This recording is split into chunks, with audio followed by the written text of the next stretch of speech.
नमस्कार, आप देख रहे हैं JRK न्यूज और मैं आपके साथ ज्योति खंडेलवाल। आज मैं मौजूद हूं जिंदल हॉस्पिटल में, जो कि कैंसर केयर का पहला प्लेटफॉर्म पलवल के लिए मिल चुका है और नोबक गुप्ता डॉक्टर साहब मेरे साथ यहां मौजूद हैं। कैंसर से ग्रस्त लोग जब बीमारियों से ग्रस्त होते हैं, उन्हें पता चलता है कि कैंसर है, एक तो सुनकर ही काफी घबरा जाते हैं और बड़े बड़े हॉस्पिटलों में जाकर के पहुंचते हैं। ये सुविधा पलवल के अंदर भी आ चुकी है। जिंदल हॉस्पिटल एक कैंसर केयर सेंटर बन चुका है।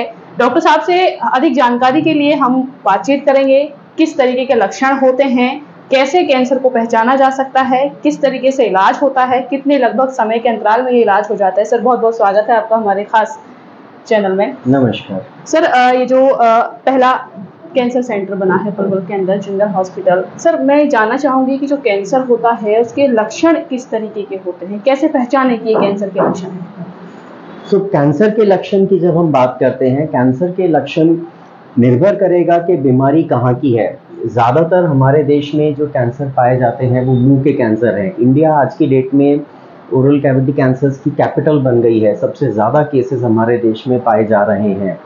तो इन लोगों को मुंह में कोई छाला होना, ऐसा छाला जो कि भर नहीं रहा है इलाज के बावजूद, दांतों का ढीलापन, दांत टूट जाना, या फिर कोई गले में गांठें बन जाना जो कि धीरे धीरे बढ़ रही हैं, ठीक नहीं हो रही हैं, आवाज़ में बदलाव आना, इस तरह की समस्याएं हो सकती हैं। इसके अलावा अगर मरीज को स्तन का कैंसर है तो स्तन में किसी गांठ का होना या वहाँ से ब्लीडिंग होना, खून बहना, निपल का अंदर खिंच जाना, स्तन की चमड़ी में बदलाव आ जाना, इस तरह की समस्याएं हो सकती हैं। फेफड़े के कैंसर में मरीज को खांसी होना, सांस फूलना, छाती में दर्द होना, इस तरह की संभावनाएं बन सकती हैं। इसके अलावा आंत के कैंसर में मरीजों को लैट्रिन के रास्ते से खून का आना या कब्जी हो जाना या आंत का जाम हो जाना, लैट्रिन ना होना, इस तरह की समस्याएं बन सकती हैं। इसके अलावा पेट में पानी भर जाना, पेट फूल जाना हो सकता है। तो इस प्रकार से अलग अलग कैंसर में अलग अलग तरह की समस्याएं हो सकती हैं। सबसे ज़रूरी ओवरऑल मैं समझता हूँ, किसी भी मरीज़ को अगर कोई दिक्कत है, समस्या है जो कि नॉर्मल इलाज से ठीक नहीं हो पा रही है, तब एक बारी उनके कुछ चेकअप और होने चाहिए कि कहीं ये कोई दूसरी बीमारी तो नहीं जिस वजह से वो ठीक नहीं हो पा रही है। जैसे सिंपल कई बार हम बात करें तो बुखार, मरीजों को जिनको ब्लड कैंसर होता है उनको बुखार की तरह वो इलाज कराते रहते हैं, पर उनका बुखार ही ठीक नहीं हो रहा होता और फिर कुछ समय के बाद में पता चलता है कि उनको एक्चुअली में एक अंडरलाइंग ब्लड कैंसर है जिस वजह से वो बुखार ठीक नहीं हो पा रहा। उसी प्रकार से आदमियों में खासतौर से जिनकी उम्र ज़्यादा होती है, उनको जब गलूद का कैंसर होता है तो पेशाब के रास्ते में जलन होना, पेशाब में रुकावट होना, इस तरह की समस्याएं बन जाती हैं और मरीज़ को समय तक अपने आप को नॉर्मल प्रोस्टेट BPH जिसको हम बोलते हैं उसका इलाज करा रहे होते हैं, पर बाद में पता चलता है कि उनको तो एक अंडरलाइंग प्रोस्टेट कैंसर की दिक्कत है। तो सबसे ज़रूरी मैं समझता हूँ कि अगर कोई भी कष्ट है, बीमारी है, समस्या है और वो सामान्य इलाज से ठीक नहीं हो रही है, तब एक बारी उनका आपको चेकअप करवाना चाहिए। सर, एक्चुअली नॉर्मली ऐसा होता है जब मरीज को पता चलता है कि मुझे कैंसर है तो अचानक से उसके मन में डर बैठ जाता है कि कहीं उसकी अब तो जान बचने वाली है नहीं। तो हमारे दर्शकों को भी ये चीज़ समझाइए सर कि कैंसर एक बीमारी है जो सही हो सकती है, ऐसा नहीं है कि कैंसर होने पर ही मृत्यु भी हो सकती है। तो बिल्कुल सही, ये एक ऐसा डर है या खौफ है जो कि आजकल मैं समझता हूँ कि नहीं होना चाहिए। एक समय था शायद कि हम लोग टीबी को और कई सारी बीमारियों को लाइलाज समझते थे, परंतु साइंस की एडवांसमेंट के साथ, इलाज के बेहतर हो जाने के साथ हम बहुत सारी बीमारियों को आज की डेट में जीत चुके हैं और ठीक कर सकते हैं। सो सिमिलरली जब हम कैंसर की बात करते हैं तो पहले कैंसर के बहुत ज़्यादा इलाज नहीं थे, बट आज की डेट में हमारे पास में इन्वेस्टिगेशंस और ट्रीटमेंट बहुत इम्प्रूव हो गए हैं और बहुत सारे हमारे मरीज़ अगर वो समय पे आए तो हम उनको ठीक कर सकते हैं, उनका इलाज संभव है। इसमें एक छोटा सा एग्जांपल मैं आपको देना चाहूँगा। अभी रिसेंटली एक यंग लड़की, एक जवान बच्ची आई थी जिसके गले में एक गांठ थी जिसका कि जब हमने चेकअप करा तो पता चला कि उसको थायराइड का कैंसर है। और हमने फिर उसके चेकअप करे तो बीमारी थायराइड तक ही सीमित थी, जिसका कि ऑपरेशन करा और वो बच्ची स्वस्थ अवस्था में, उसकी हमने कल छुट्टी भी करी है। तो ये एक ऐसी चीज़ है जो कि शायद सबको बताती है और प्रेरणा देती है कि अगर हम सही समय पर अपना जांच कराएं और इलाज कराएं तो हम कैंसर के ऊपर विजय पा सकते हैं।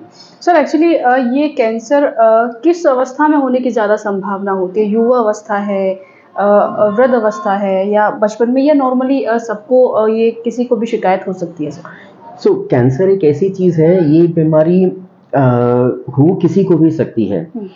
हम 2 महीने के बच्चों से लेके बहुत 60 साल, 80 साल, 90 साल की उम्र तक के लोगों में भी कैंसर पाया जा सकता है। तो इसमें फ़र्क ये रहता है कि जो बीमारी का है वो बदलाव आता है। यंग जब हम बच्चों की बात करते हैं तो उनमें ब्लड कैंसर्स, ब्रेन ट्यूमर्स, इनकी संभावना ज़्यादा होती है। परंतु जब हम ज़्यादा उम्र के लोगों में बात करते हैं तब उनमें अलग प्रकार की बीमारियां, जैसे फेफड़े का कैंसर, मुंह का कैंसर, आंत का कैंसर, ये बीमारियां ज़्यादा पाई जाती हैं।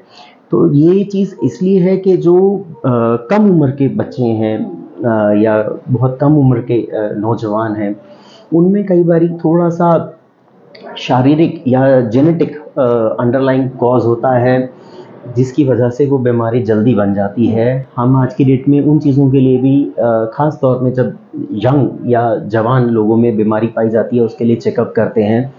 परंतु जब यही बीमारी ज़्यादा उम्र के लोगों में पाई जाती है तब उसमें इन्वायरमेंटल, हम लोग बेसिकली किन चीज़ों से डील कर रहे हैं, हमारा खान पीन कैसा है और इस तरह की अन्य चीज़ों के कारणवश उस मरीज़ में बीमारी होने की संभावना ज़्यादा है। तो सर लोगों से कुछ अपील करना चाहेंगे, कुछ संदेश देना चाहेंगे, किस तरीके का रख रखाव हो, किस तरीके का रहन सहन हो, इस तरीके का कुछ संदेश लोगों के लिए? तो मैं एज कैंसर स्पेशलिस्ट एक बहुत सिंसियर रिक्वेस्ट यही करूँगा कि तंबाकू किसी भी प्रकार से उसके सेवन से हमें बचना चाहिए। और मतलब जो आपके कोई पहचान में भी हों उनको तंबाकू से हमें बचाव करना चाहिए। ये सबसे बड़ा एक ऐसा कारण है जिसकी वजह से ये बीमारी बनती है और हम बीमारी से बच सकते हैं। इसके अलावा एक हेल्दी लाइफस्टाइल, एक अच्छा रहन सहन, अच्छा खान पीन, रोज़ की एक्सरसाइज, योगा, ये चीज़ें हमारे शरीर को स्वस्थ बनाती हैं और बीमारी से बचाव करती हैं। तो ये सबसे इम्पॉर्टेंट चीज़ है। दूसरी चीज़ जो मैं लोगों से रिक्वेस्ट करना चाहूँगा इस कि अगर आपको कोई समस्या है, कोई दिक्कत है और वो ठीक नहीं हो रही है तो जांच कराने में से भयभीत नहीं होना चाहिए, हमें हिचकिचाना नहीं चाहिए, हमें जांच करानी चाहिए। बिल्कुल निर्भय होकर जांच कराएं ताकि बीमारी को पकड़ सकें और उसका सही इलाज करा सकें। तो ये थे हमारे साथ डॉक्टर नोवक गुप्ता जी, जिंदल हॉस्पिटल से, जो पलवल का पहला कैंसर केयर सेंटर बन चुका है। यदि आपको इनके बताए हुए लक्षण आपको लग रहे हैं तो एक बार ज़रूर जो है डॉक्टर की सलाह लें और जिंदल हॉस्पिटल पर आकर विजिट करें, क्योंकि पलवल का पहला कैंसर केयर सेंटर यहाँ खुल चुका है। कहीं भी बाहर जाने की पलवल वासियों को आवश्यकता नहीं है। ऐसे ही इन्होंने काफ़ी जो है कैंसर से ग्रस्त लोगों को सही किया है। एग्जाम्पल भी बड़े बड़े हैं। तो एक बार आएँ और विजिट करें।